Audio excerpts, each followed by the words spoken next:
হেল্লা পয়রা দিকে চোখা আবার আবার চালাও কতলা মাছ হয়েছে ইডি হয় না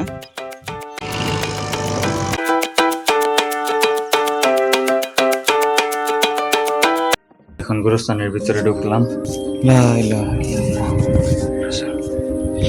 এই যে আমার ছেলের কবরটা এই জায়গার মধ্যে আসলে বুকটা একেবারে ধুপ ধুপ ভিতরটা কলেজাটা কাইপা ওঠে। Hey guys, welcome to my new blog. আর আজকের ব্লগটা অনেক ইন্টারেস্টিং হতে যাচ্ছে, কারণ আজকে হচ্ছে শুক্রবার। আর আজকের ব্লগটা স্টার্ট করতেছি আমাদের এলাকার রাস্তা থেকে। প্রত্যেকদিন ব্লগ স্টার্ট করি বাড়ি থেকে আসার সময়, কিন্তু আজকে স্টার্ট করছি বাড়িতে যাওয়ার সময়। আর মাত্রই তো দেখলেন একটা বিজি এই জায়গায় দিয়ে গেল, ভিতরে চলে গেছে। তো ব্লগ কন্টিনিউ করার কারণে আমি আপনাদেরকে দেখাইতে পারি নাই, তারপরও হালকা যতটুকু দেখাইতে পারছি দেখাইলাম আর ভিজিটারে। আর বর্তমানে এলাকার অবস্থা দেখতে পারতেছেন, একেবারে পুরো রাস্তাঘাট খালি নীরব। আর এখন আজকে হচ্ছে শুক্রবার, জুম্মার নামাজের আজান করতেছে।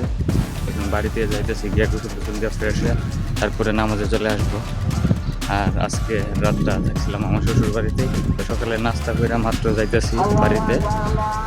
তো এখন বাড়িতে যাই, গিয়া রেডি হয়ে গোসল দিয়ে ফ্রেশ হয়ে তারপর নামাজের দিকে চলে আসি।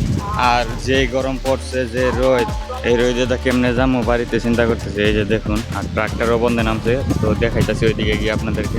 গাইস, তো যেটা বলতেছিলাম, যে গরম, শুধু একবার দেখেন ওয়েদারটা দেখেন, তাইলে বুঝতে পারবেন। এই যে দেখুন অবস্থা, মানে বাড়িতে এখন যাইতেছি, আবার গোসল টোসল দেওয়ার সাথে সাথে আবার ব্যাক করুম।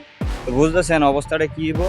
এখন তো যাইতেছি ছাতি ছাড়া, তো আসার সময় অবশ্যই ছাতি নিয়ে আউন লাগবে, নাইলে যে গরম, মানে পাঞ্জাবি পরে আসবো তো একেবারে গাইমা লাতে লাতে হয়ে যাবো গা, পাঞ্জাবি একেবারে গাইমা চুপ হয়ে যাবো গা, ভিজা যাবো গা। তো এখন এই জায়গার মধ্যে আর বেশি কথা বলবো না, কারণ এমনি আমার মানে গরমে খারাপ লাগতেছে, কথা বলার মতো কোনো মুড নাই বা ইচ্ছে হইতেছে না, কষ্ট হইতেছে সব মিলে। তো এখন ব্লগটা এই জায়গার মধ্যে অফ করতেছি, আবার বাড়ি থেকে আসার সময় স্টার্ট করবো গাইস।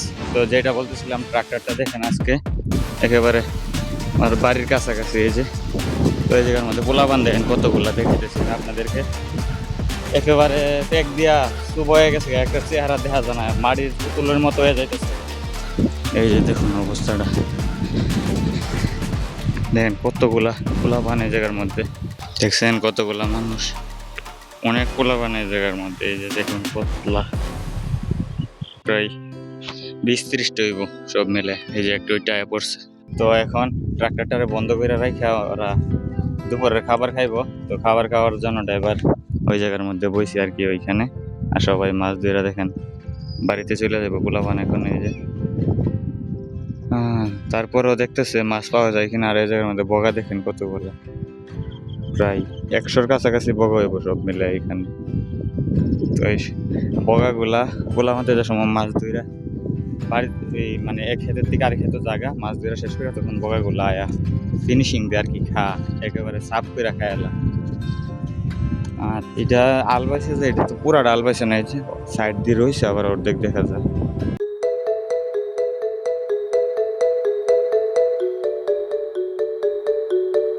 গাইস, সকাল থেকে মোটামুটি অনেকগুলা ক্ষেত আলবাইছে দেখা যাইতেছে এই জায়গার মধ্যে।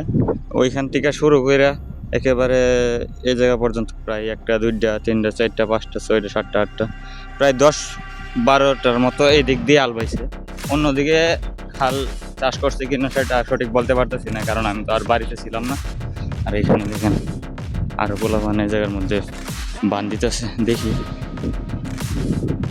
পানি চাইরা বান দিতেছে, দেখি কি করতেছে। একলা একলা না আরেকটা আছে দেখা যাইতেছে, ওই যে আরেকটা আছে।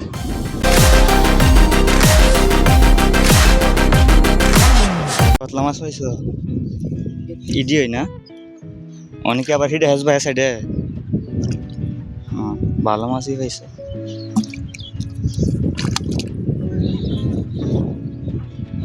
গাইস, আরো একটা জিনিস দেখুন, এই যে জায়গার মধ্যে হাঁস দেখুন কতগুলা। এই হাঁসগুলা কই থেকে আইছে এটি তো বুঝতেছি না। 2জন ছাতা নিয়ে হাঁসটিরে দাওয়া দেওয়া ইয়া খাওয়াইতেছে, এই শামুক টামুক এটা এটা খাইতেছে।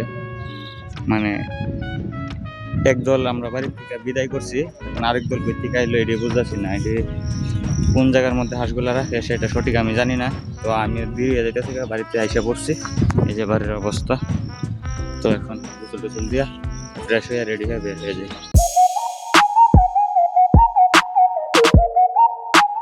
ফাইনালি গাইস এখন রেডি হয়ে বের হয়ে গেলাম। আর এই যে ট্রাক্টরটা দেখেন এখন একেবারে বাড়ির কাছাকাছি।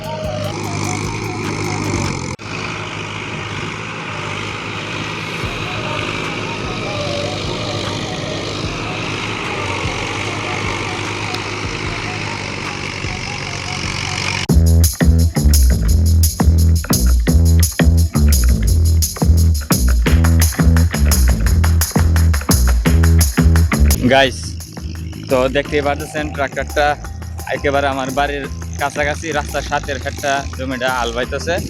আর অনেক পোলাপান, মহিলা মানুষ, মেয়ে ছেলে, পুরুষ, মানে সব ধরনের বয়সের মানুষই এই জায়গার মধ্যে হাড়ি পাতিল লিয়া মাছ ধরতেছে। আর এখন সময়ও বেশি নাই, তাড়াতাড়ি করে মসজিদে চলে যাই, নামাজ শেষ করে তারপরে যাইতে হবে গুরুস্থানে গিয়ে আমার ছেলের কবরটা জিয়ারত করব।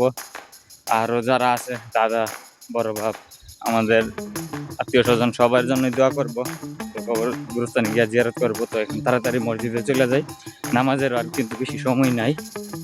আর এখন দেখতেই পারতেছেন গরম সেই, রোদের তাপ অতিরিক্ত বেশি। তো তাড়াতাড়ি করে জায়গা শরীর গামবার আগে রাস্তার জায়গা তাড়াতাড়ি। ফাইনালি গাইস রাস্তায় চলে আসলাম। আর এই হচ্ছে বর্তমান রাস্তার অবস্থা, একেবারে খালি নীরব। তো এখন তাড়াতাড়ি মসজিদে চলে যাই, সময়ও কিন্তু আর বেশিক্ষণ নাই, 10-15 মিনিট সময় আছে। আর এখান থেকে মসজিদে যাইতে কমসে কম 4-5 মিনিট তো লাগবেই। তো তাড়াতাড়ি জায়গা, অলরেডি শরীর গাইমা গেছে। A few moments later. Finally guys জুম্মার নামাজ শেষ করে এখন শ্বশুর বাড়িতে চলে আইছি। আর এখন দুপুরে খাওয়া দাওয়া করে রেস্ট নিব, কারণ বাইরে যে গরম দেখেন অবস্থা, সূর্যের তাপের কারণে বাইরে সাউন্ড যাইতেছে না, এই যে অবস্থা দেখেন। তো এখন রেস্ট নেই, দুপুরে খাওয়া দাওয়া করে তারপরে কমসে কম বিকাল 4টা বা 5টার দিকে বের হবো গাইস। তো ফাইনালি বের হয়ে গেলাম, আর এখন বাজে বিকাল 4টা। তো জুম্মার নামাজ পড়া আর গুরুস্থানে যাওয়া হয়েছিল না, তো এখন যাব, কারণ জুম্মার নামাজ পড়া পেটে অনেক খিদা লেগে গেছিল। তারপরে আর গুরুস্থানের দিকে রওনা দিছি না। তো এখন সূর্যের তাপও নাই আর দিনের ওয়েদারও অনেক ভালো। তো এখন গুরুস্থানের দিকে রওনা দিয়ে দিব, যাই গুরুস্থানে। গাইস দেখেন ট্রাকের বাম চাকাটা দেখেন কি অবস্থা হয়েছে। সো ফাইনালি গাইস গুরুস্থানের সামনে চলে আসলাম। এই যে বর্তমানে এইরকম অবস্থা গুরুস্থানের। তো এখন মেন গেট দিয়ে গিয়া ঢুকি। আসসালামু আলাইকুম আহলাল কবর। দেখেন ভিতরে কিরকম হয়ে আছে। বর্তমানে ঈদগানার মধ্যেও কেউ নাই, গুরুস্থানের আশেপাশেও কেউ নাই, একেবারে খালি পুরা এরিয়া। এই যে চেক দ্য সাউথ, পুরা ঈদগানা খালি, গুরুস্থানের আশপাশ পুরাটা খালি। আর এই জায়গার মধ্যে গত 3-4টা আগের ব্লগের মধ্যে আমি দেখাইছিলাম ইয়া করছে, ট্রাক্টর দিয়ে হাল বাইছিল জ্বালা ফালানোর জন্য, অলরেডি জ্বালা ফালাই দিছে। এই যে ধানগুলা দেখে থেকে স্যার জ্বালাও বের হয়ে গেছে অলরেডি, দেখেন কত সুন্দর লাগতেছে। তো কিছুদিনের মধ্যে আবার এটি বন্ধের মধ্যে যে হাল বাইতেছে, ওইখানে এই জ্বালা বড় হইলে ওইখানে নিয়ে লাগাইবো, ধান লাগাইবো। এখন গুরুস্থানের ভিতরে যাই। আল্লাহ কত সুন্দর গ্রামীণ পরিবেশ দেখুন। তো এখন গুরুস্থানের ভিতরে ঢুকলাম, আর ঢোকার পরে জুতাগুলি খুলে হইলা বিসমিল্লাহ ভিতরে প্রবেশ করলাম। দেখুন ভিতরে কিরকম সবকিছু, কোনো মানুষ নাই। তো আমার ছেলের কবরটার ওইদিকে যাই। আল্লাহ লা ইলাহা ইল্লাল্লাহ। এই যে আমার ছেলের কবরটা, এই জায়গার মধ্যে আসলে বুকটা একেবারে ধুপ ধুপ ধুপ ধুপ করে, ভিতরটা কলেজাটা কাইপা ওঠে। সাইডের মাটি অনেক আগে ফাইটে গেছিল, এখনো ওই রকমই আছে। তো আর ডাবেও নাই আর ফাটেও নাই, তো যেভাবে আছে ঠিক সেভাবেই এখন এখন একটু ওই জায়গার মধ্যে সময় কাটাই, জিয়ারত করি সকল মুর্দাগণের জন্য, পুরা গুরুস্থানের সকল মুর্দার জন্য গাইস। তো এই জায়গার মধ্যে 10-15 মিনিট সময় কাটাইলাম, জিয়ারত করলাম। মনটা এখন একেবারে নরম এবং স্থির হয়ে আছে, কোনো চিন্তা নাই একেবারে, মানে কেমন জানি মস্তিষ্ক একেবারে বৈশা গেছে, টেনশন ফ্রি হয়ে আছি বর্তমানে। আর কলিজাটা দুকবুক দুকবুক করতেছে মনের ভিতরটা। যতবার এই গোরস্থানের পাশে আসি, আমার ছেলের কবর আছে ওইখানে, আমার দাদার কবর আছে, অনেক আগের 15-20 বছর হয়ে গেছে, দুনিয়া থেকে চলে গেছে। দাদার বাপ, ওনার বাপ, মানে আমাদের পুরা একটা পূর্বপুরুষ এই জায়গার মধ্যে গোরস্থানে শুয়ে আছে। সবার জন্যই দোয়া করলাম। এখন গোরস্থান থেকে বের হয়ে যায় আস্তে আস্তে। আল্লাহ সবকিছুর মালিক আল্লাহ, আল্লাহু আকবার, আল্লাহু আকবার। তো আস্তে আস্তে গোরস্থান থেকে বের হয়ে যায়। গোরস্থানের মধ্যে ভালোই জঙ্গল হয়ে গেছে, গাছ গাছালি দিয়ে ভরে গেছে। এগুলো একজন যে দায়িত্বে আছে সে পরিষ্কার করে দিলে হয়তো বা ভালোই লইলে, কোনো জঙ্গলি জানোয়ার টানোয়ার থাকতে পারলইলে না, মানে শিয়াল বা বিজিটি যে কোনো কিছু এই জায়গার মধ্যে আসতে পারলইলে না, মানে পরিষ্কার করে রাখলে। তো এখন বের হয়ে যাই, আর বের হয়ে গিটটাও লাগাই দিই।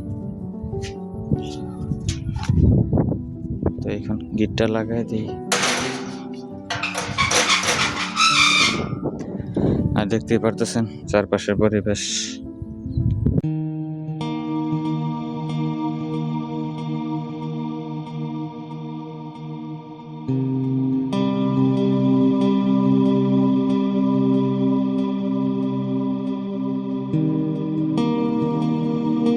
এখন গুরুস্থান থেকে বের হয়ে রাস্তা দিয়া চলে যাইতেছি।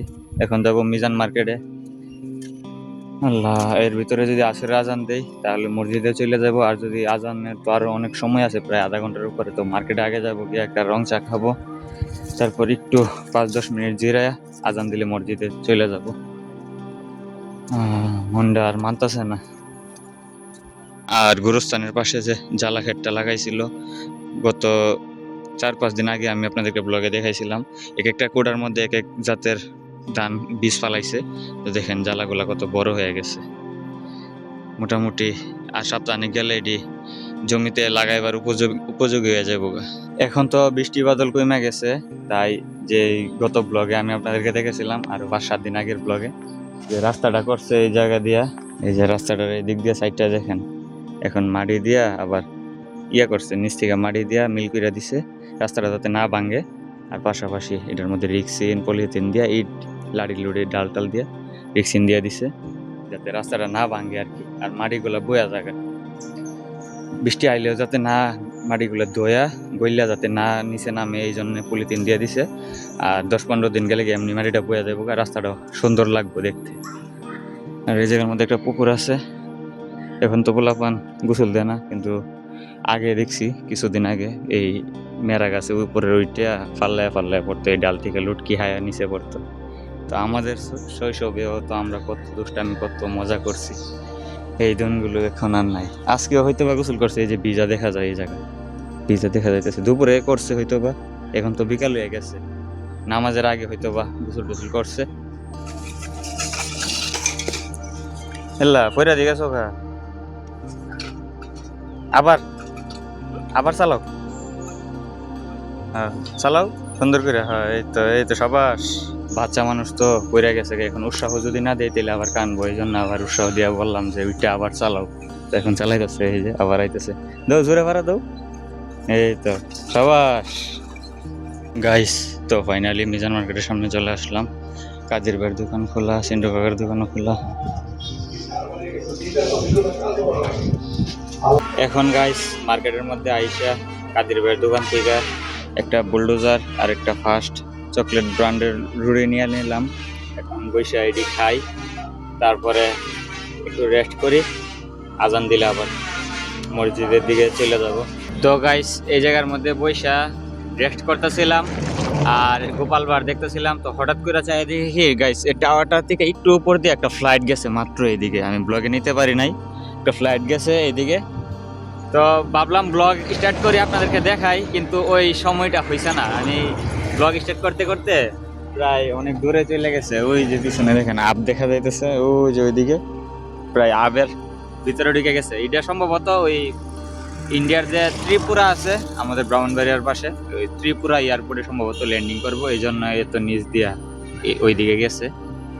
নাই তো আমি এই পর্যন্ত সচরাচর একটা ফ্লাইটও দেখি নাই এদিকে এত নিচ দিয়া বা এদিকে যাইতে। এই শুধু আমি গুগল ম্যাপেই দেখলাম যে ত্রিপুরা এয়ারপোর্ট আমাদের এই ব্রাউনবাড়ির সাথে বর্ডারের পাশে। তো সম্ভবত এই ত্রিপুরা এয়ারপোর্টে সম্ভবত এটা নামবো আর কি। তাছাড়া দেখেন বর্তমানে ওয়েদার কত সুন্দর, মাস্ট ভিউ। বাতাস নাই, বাতাসটা আসলে শরীরটা ঠান্ডা হয়ে যাইতো, অনেক ভালো লাগতো, কিন্তু বর্তমানে একটু বাতাসও নাই। তারপরেও বসে রয়েছি, ভালোই লাগতেছে। বলতে বলতে হালকা বাতাস এই যে চলে আইছে, এই যে গাছের পাতা লড়তেছে। আর এখন দেখতে দেখতে আসরের আজানও পড়তেছে, আসরের আজান দিয়ে দিতেছে।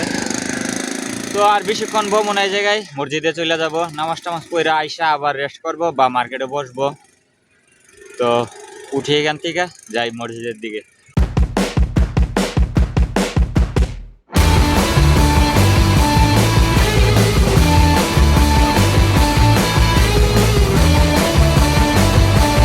আর এই জায়গায় বয়ে থাকতে থাকতে এখন বৃষ্টি নেমে গেছে। হ্যাঁ হ্যাঁ আরো আচ্ছা, এই যে এখন বৃষ্টি নেমে গেছে, ওয়েদার দেখেন কি অবস্থা।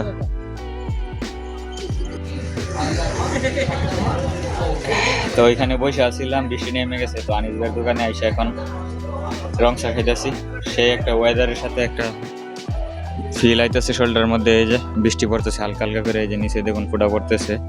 তো ওয়েদার অনুযায়ী চাটা খুবই ভালো লাগতেছে, টেস্টও সেই রকম।